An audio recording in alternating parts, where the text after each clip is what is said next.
This is another location for my dark, rules-light wuxia wargame, Investigating Censor.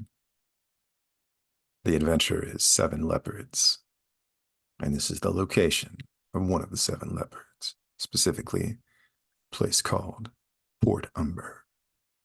Many ports are like violent fists and stomachs that vomit across themselves by night and burn with rashes each morning. Port Umber is a brooding mind alight with burning eyes, its thick neck ascending in strong houses across the seashore, its disciplined thoughts turned to animal purposes. The chaos of the pirate ports is kept beyond closed doors by the amber-armored halberdiers paid handsomely to split skulls along the lanes. Raucous hellraisers curb stomp and left to recover. Actual criminals cut down by razored blades, or dragged to the nearest pier and drowned for the glory of the giving sea foam. People live a semblance of normality away from the waterfront and gory tide. Law permits contracts, resale, doors locked but not barred. There are people here who would be normal in the Castellan cities, decent men and sweet girls, august matrons and loving mothers. Almost all give thanks to Leviathan for their peace and prosperity. A duke of the former regime retains naked power in this place. His sprawling manor projects out upon the sea, a splendorous shantytown of rooms, each distinctive by its subtle protrusion from the superstructure, as if all were stretching for position, drooping or rising or curling out above the sea.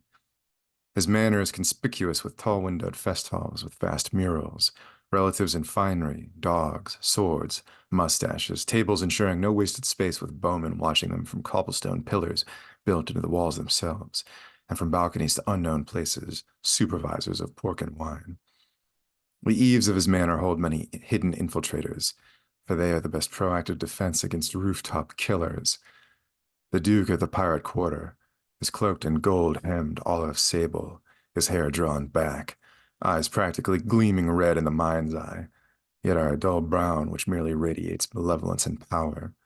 He leaves crippled men in his retinue's wake, their bodies saying, "Do not trifle, do not pretend, do not love me, do not seek sympathy or companionship in me." For he fears death and poison, and will allow these things no means of approach. Men's hamstrings are cut, their backs are stove in, their legs are twisted round, so that the district gazes in grim horror and whispers, "Deal straight with him or leave him be." The snout of his galley reaches from its kennel at the waterline, chained in an arched tunnel beneath the floorboards of his home, a red ram not entirely metal, but oiled with the brittle-making shellac of the ship-gutting ammonite. Armored marines glint behind the wolf's head stern, around campfires on the actual deck.